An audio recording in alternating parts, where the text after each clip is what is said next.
పద పద పద వెళ్దాము, పద స్కూల్ కి పాఠాలు చదువుకుందాం. పద పాఠాలను నేర్చుకుంటూ మంచి మంచి అలవాట్లు నేర్చుకుందాం. పద మంచి అలవాట్లు నేర్చుకుంటే మంచి పద్ధతి అలవడుతుంది. మంచి పద్ధతులు నేర్చుకుంటే మనము గొప్పవాళ్ళం అవ్వచ్చులే.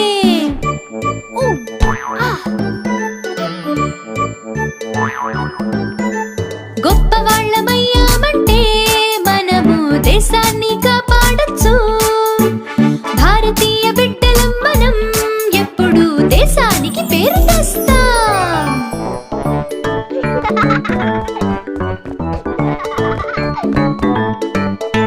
ఏంటి పప్పు, స్కూల్ గురించి తెలుసుకున్నావా? అవును అవును, మీ అందరు చాలా అదృష్టవంతులు. నీకు మంచి ఇల్లు,